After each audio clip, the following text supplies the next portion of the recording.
Hey everyone, welcome to another episode of ADMAIL. This is Adam Bergman, founder and CEO of IRA Financial. I'm here to help you find the answers to the most frequently asked questions from my clients about self-directed retirement accounts. If you want to learn more, you can subscribe to our YouTube channel and follow us on social media. Just search IRA Financial.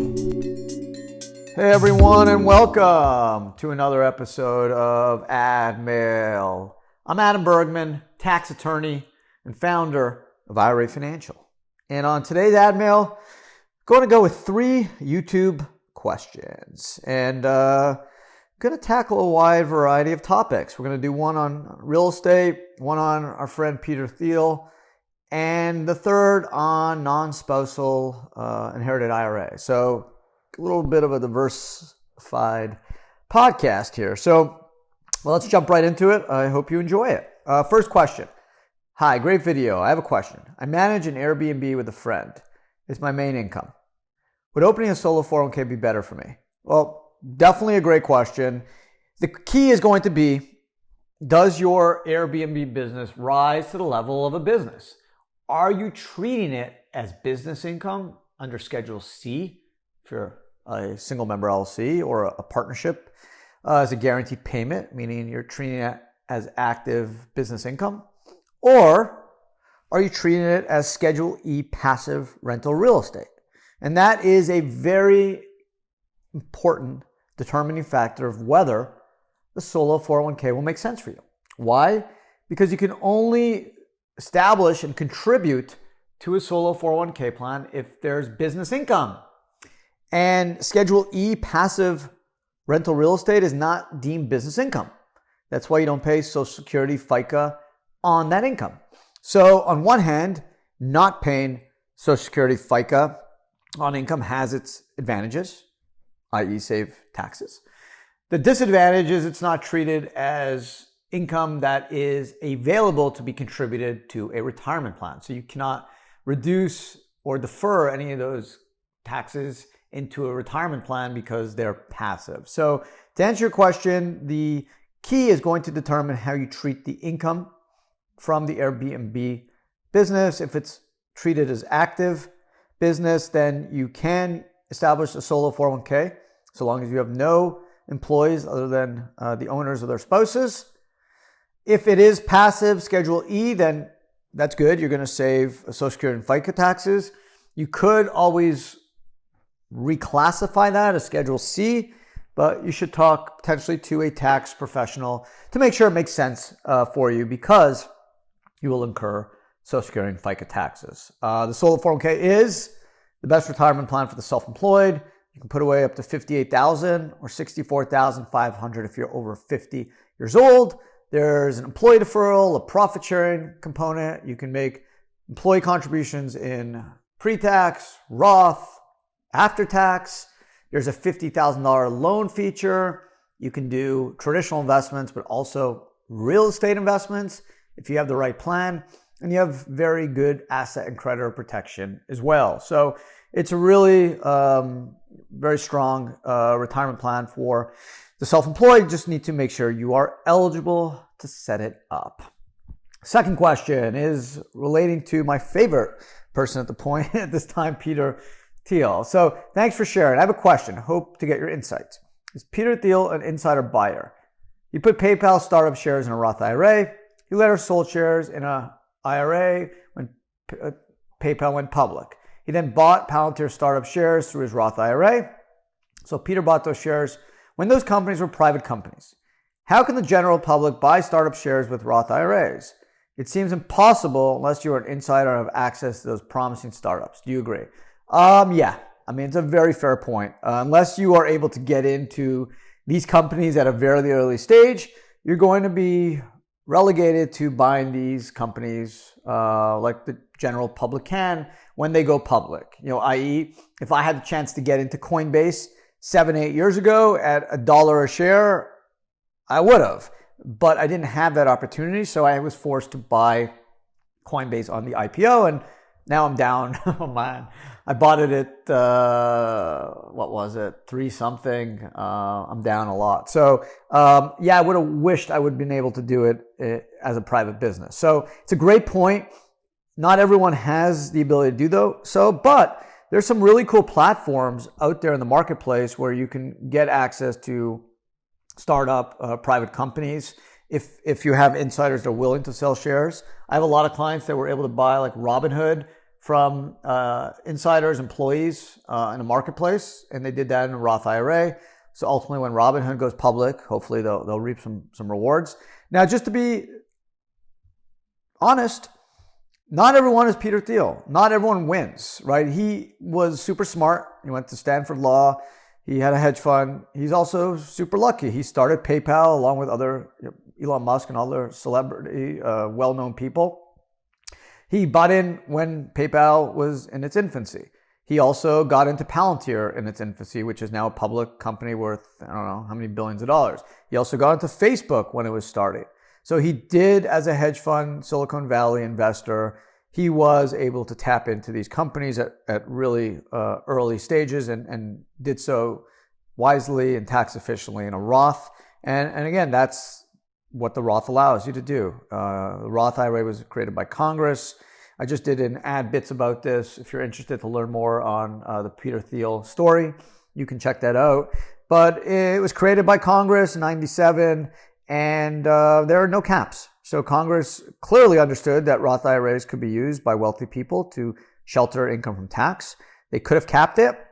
They did not in the 90s. Senator Weiner of Oregon has at least contemplating proposing legislation in 2016 to cap Roth IRA limits at 5 million. That kind of died, and now it's coming back with the ProPublica article.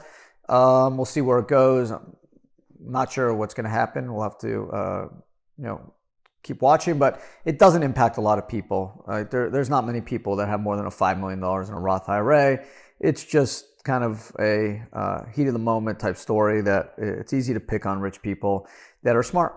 And they, again, used what legally they were able to do, form over substance, what Supreme Court allows you to do to structure your finances in order to minimize your taxes legally. And that's what Peter Thiel did. So to answer your question, you're going to need to get these companies, not necessarily as an insider, but you want to get them in their outset. That's why venture capitalists and private equity are always looking for startups. And not all of them are able to use a Roth IRA to buy in because some of them are active, involved, and may have ownership over 50%. But if you have the ability to get into a promising startup, think about your Roth IRA, especially if you're going to be passive on less than 50%. Make sure you're paying fair value for the stock, just like any other investor would. And a Roth IRA could make sense. Now, obviously, the downside of the risk is that the business fails and now you've just lost your investment and your Roth IRA tax-free money, which is super powerful and super valuable to that startup. So, the ProPublica article didn't mention the flip side where the facts are not everyone succeeds in investing in the next great startup. Plenty fail. If you look at the SBA, how many businesses fail? It's like 95% in the first 5 years. So there's no guarantee. Peter Thiel is just smart and lucky and was very smart in using his Roth IRA. The substance doesn't look good, turning a couple grand into billions, but the form is legal. And that's what the Supreme Court and that's what the IRS clearly saw as well when they tried to audit his transactions back in 2012, according to a Government Accountability Office report that was released in 2014, and they were not able to uncover anything that would seem to suggest any tax abuse. So good question, but the Roth IRAs do have a lot of power. If you have the ability to invest in promising startups, you should certainly consider that option. Third question, how does a non-spouse beneficiary of a traditional IRA steer the money into a self-directed option? Through an inherited IRA account? What if the bank which houses the IRA is undesirable? Wells Fargo. Okay, so if there's two types of inherited IRA categories, there could be a spousal and non-spousal. Spousal IRAs, when your spouse dies and the surviving spouse is the primary beneficiary, That surviving spouse has the option of putting the IRA into his or her name, and then the regular required minimum distribution rules would apply, i.e. to their age at over the age of 72. Now, if it's a Roth IRA, the Roth IRA would just move to the surviving spouse, and then there would be no RMDs, and then the surviving spouse can pull that money out so long as they're over 59 and a half. The Roth's been open 5 years, tax-free. Non-spousal inherited IRAs, thanks to the Secure Act, which was passed in December 2019, has 10 years to pull that money out. You have the ability to do self-directed inherited IRAs. We set up hundreds of these accounts a month. So you would move your IRA from Wells Fargo or Fidelity Schwab to IRA Financial. It's a tax-free rollover, no tax when you move money between inherited IRA accounts. And then you would be able to invest your inherited IRA in real estate or Bitcoin or founder stock like Peter Thiel. The only caveat is you have 10 years. After 10 years, you need to pull out the entire amount of that inherited pre-tax or Roth IRA. If it's pre-tax, there'll be tax on what you pull out. If it's Roth, there will be not any tax. And it's a 10-year window where you used to be able to stretch it over the life expectancy of the youngest non-spousal beneficiary. Now you cannot do that anymore. So you have a 10-year window. So when you are planning your investments, just make sure you understand that. You don't need to take the cash out. So let's say you bought founder stock in a startup with your inherited IRA. You just need to deplete that inherited IRA within 10 years. You don't have to pull the cash out. You can just do an in-kind distribution of the stock, but you would have to pay tax on the fair market value of that stock that you pull out at the end of 10 years. So you can do it pro rata, a little every year, or you can do it at the end of the 10th year, but it needs to be fully depleted by the end of year 10. And that's really it. You can certainly do self-directed. You don't need to stay at Wells Fargo or Schwab or E-Trade. You can move it to us. It's a tax-free rollover. You cannot convert inherited IRAs, and you can't roll them to a 401k, but you can roll them into the inherited IRA world. So it's a good question. It actually comes up a lot. People get confused with the inherited IRA rules because they've just recently changed with the Secure Act, and it always adds a little bit of confusion. So thank you for that question. And thank you for everyone who's sent me and submitted questions either through YouTube or Facebook or Instagram or Twitter or on info@IRA Financial. Either it's Ask Adam or ADMAIL, and they find their way to me. So thank you. I have a lot of questions in the queue, but keep them coming. I look forward to receiving more questions. I love answering client questions. I think it's a great way that we mutually can learn from each other. I prepare for this stuff. I don't just kind of answer these questions coldly. So it keeps me sharp. It keeps me up to date. And hopefully I'm able to provide all you some insightful and helpful information to push you along the line of becoming even a better, more successful self-directed retirement investor. So thanks again for listening or watching, and I will talk to everyone again next week. Be well.